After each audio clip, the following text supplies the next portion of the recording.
Seria legal vocês falarem do caso da emparedada. Isso foi legal. Da emparedada. Da emparedada já? O nome já é... Quero ouvir isso. Mas é isso. A mulher foi emparedada.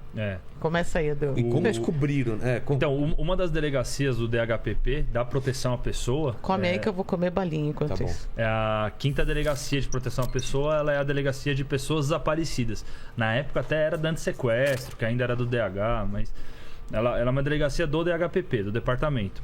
E aí, esse caso, a mulher estava desaparecida e o marido dela que tinha feito um BO. Olha, minha esposa sumiu. Foi trabalhar e não voltou.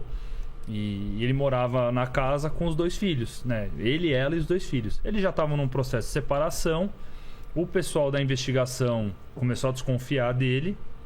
Falou, vamos sabe por quê? Pela Herb. Foi por telefone, né? Pelas antenas de telefone. As antenas de telefone mostravam que ela não tinha saído de lá. Acho que era isso, que ela não tinha ido pro trabalho. Então ela tinha ficado na região. E... Vocês podem pedir isso a qualquer momento. O delegado que solicita para o IP, né? Para o setor de inteligência lá do departamento. Eu não sabia que tinha nesse ponto. Tô falando que a gente tá bem, mano. Ela mesmo que não ligasse, só de o aparelho tá ligado, ela não precisa ligar para ninguém. O aparelho ligado, não, os últimos momentos que o celular... hoje em dia com 4G eu acho que os dados... Se tá transferindo dados... Ele tá sempre... eu acho que sim, né? Se não me engano, mas a gente não é mais... E aí cada vez que ele passa de uma antena para outra é que você consegue fazer, né? Então ela não tinha saído... já desconfiou. E aí eles estavam desconfiando dele. Eles já estavam num processo de separação. Parece que até ela já estava com outro namorado, mas ainda estava meio que na mesma casa, por causa dos filhos. E estavam desconfiando dele e eles queriam fazer um exame de luminol na casa, para ver se a gente conseguia achar sangue na casa. Precisa de um mandato para fazer isso ou não? Não, se tiver autorização dele, não tem problema. Se ele falasse não... Aí precisaria de uma autorização judicial. E ele autorizou? Autorizou, porque ele tava Ele falando era o maior interessado. Não, pode vir, não tem problema, não fui eu. Só dá um tempo de eu lavar as paredes. E isso eu tinha acabado de chegar no DH. Amarrar as crianças. Eu tinha acabado de chegar no DH e eu fui junto com a Thelma pra gente fazer esse local. E o cara tava acompanhando. Então a gente tava fazendo os exames na casa, o suspeito tava lá na casa na hora, as crianças não estavam, tava só o marido. Os investigadores, a delegada, tava todo mundo acompanhando os exames. E a gente começou a jogar o luminol para ver se reagia, e ele reagiu no quarto. O luminol é uma luz só? O o luminol é um líquido. É um líquido, é uma substância química que vai reagir com as hemácias do sangue. E reagiu onde? Ele reagiu no quarto. Mas deu uma mancha no chão. No chão? Uma mancha razoável no chão. Você joga um pouquinho no chão? É um borrifador. É um borrifador. Você borrifa. Isso tem que estar muito escuro. Tem que estar totalmente escuro e você vai ver uma luz azulada. Ó. Tipo luminescente, assim, vai dar um... Ó. Tem... E apareceu no chão uma apareceu manchona? No chão uma mancha razoável. Um tamanho bom. E e aí na hora eu... Ó, não é esse caso. Tá. Mas a parte de cima da foto, o amarelinho, é como você chega na cena. Após passar o luminol, é o que você acha. Isso daí é um arrasto de sangue. Nossa, não dá pra ver nada na primeira foto. Não dá pra ver nada. E isso é uma das coisas que a gente analisa também. Por exemplo, o comentou sobre o analista de padrões de mancha de sangue. Também vai ser analisado, nesse caso, a forma. Parece que foi arrastado. Se foi arrastado, se tem uma forma de limpeza, se é um gotejamento. Tudo isso dá pra analisar. O que você viu que era? Tinha muito aspecto de limpeza. É? Então tinha muito brilho nos rejuntos. Tá. Porque é uma região que fica... Você passa um pano ali e não limpa tão bem. Mas tinha o sangue muito espalhado nos azulejos. Entendi. E eu lembro até hoje da Thelma indo conversar com o suspeito. Porque na hora que brilhou, a gente já... Opa, deu sangue, achamos, né? Obviamente que ainda ia ser feito um exame de DNA para saber de quem que é. E entender essa dinâmica, né? Então... Pra ver se é sangue. Pra ver se é sangue, né? Não falso positivo. E de quem mesmo? Pode ser o quê? Algumas outras coisas. É mesmo? Esperma? Não. Não? Ah, tá. Algumas outras substâncias podem dar, mas num geral vai dar uma cor diferente, um brilho diferente. Então tem toda essa análise, mas a gente depende do laboratório para ter a confirmação. Tá. E aí o suspeito falou que a esposa dele tinha se cortado um dia numa briga. Fazendo a unha do pé, lembra? Não, acho que ele falou que ela tinha pego uma faca e ela se cortou. Cortou o dedo. E aí a Thelma falou, ó, a gente consegue inclusive analisar aqui a quantidade de sangue, a gente vai ver que não é o normal pra um corte de dedo, alguma coisa assim. E a gente questionou ele, ela pegou a faca. Joguei, né? Vai que cola. Ela pegou a faca e ela que se cortou. E aí, né, nisso que a gente ficou ali, nesse debate com ele confessou que tinha matado. E a princípio, ele tinha falado... Você é muito ruim de contar a história, mano. Ele já foi pro final. Porra, mano. Você é muito ruim de contar a história, Leandro. Vou te contar. Leandro e Vilela. Vamos lá, presta atenção. Aí, o legal é que o cara fez assim, não, beleza. Ela tá ali. E realmente, do lado da casa era um terreno.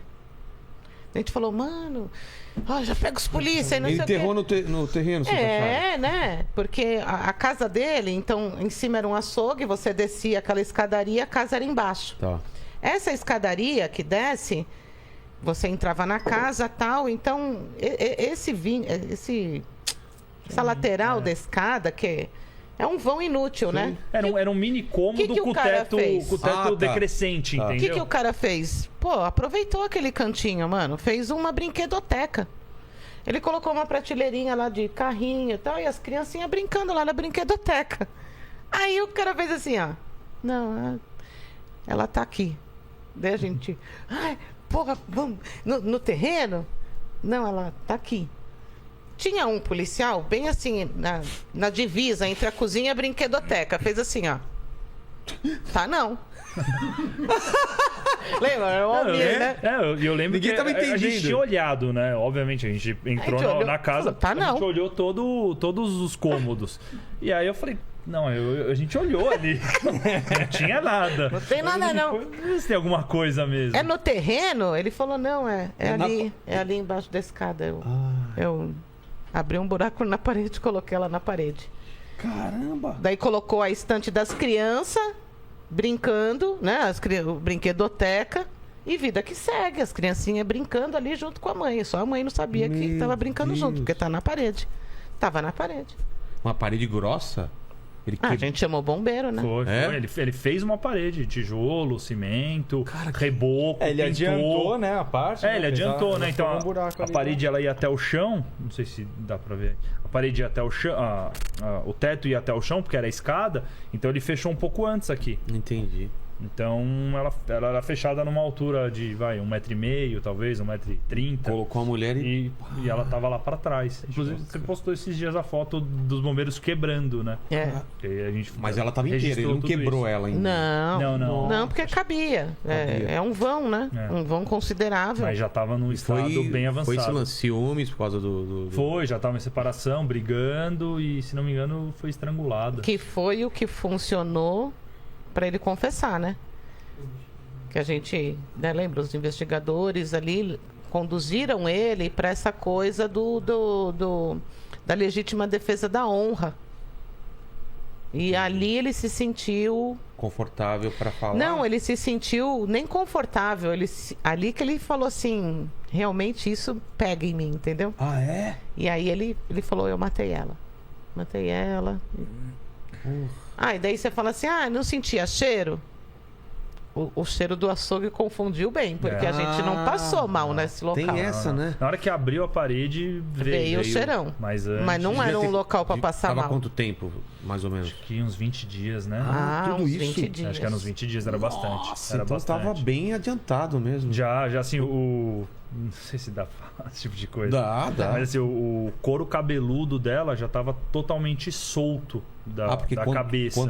Quanto mais tempo, vai soltando. Na verdade, não tinha mais pele, né? Tinha. A região da cabeça não tinha mais pele. Então, o cabelo tinha desprendido. Nossa, cara. Então, tava... E ele tava lá quando vocês estavam abrindo a parede, ou não? Tava. Não, acho que ele ficou com a gente o tempo todo. Eles não tinham levado ele pra delegacia? Não, ele ficou ali com a gente. E aí? Normal? Calmo, tranquilo. Calmo? Acho que tipo aliviado de ter falado. Na época eu sei que chegou a Porque sair no foi Datena, ele que um fez vídeo o BO. dele. Ele que fez o BO de pessoas. Entendeu? Então depois é que caiu em cima dele a desconfiança. Mas né, ele era o mais interessado. No começo você não vai desconfiar do cara, né? E já tinha 20 dias que tinha acontecido. Então, se acho que ele teve Mas- algum remorso, já tinha dado Mas tempo. esse é um local, né, que você estava falando, é que a gente chama o cadáver que está em Decomposição? avançado de decomposição, que a gente... Ah, mas vocês são... Não é que é pejorativo, mas é um cheiro de carne podre muito intensa. A gente chama de podrão. Como se fosse carne podre. É muito intensa. Então, assim, você pega um local desses, você vai fazer o quê? Nada. Você tem nível superior, você é o perito, você é o chefe da equipe, você tem que colocar no rabo de alguém. De quem? Do fotógrafo. Vai lá e fotografa. Mas ninguém sofre. É só o perito. Eu Aquele mexo, cheiro. Ah, não. Nossa, o Leandro mexe. Mosca mexe. pra caramba. Não, então, mas tirando essa parte de deixar o assunto mais leve. Mas é verdade, é um local totalmente prejudicado nessa situação de tempo de morte.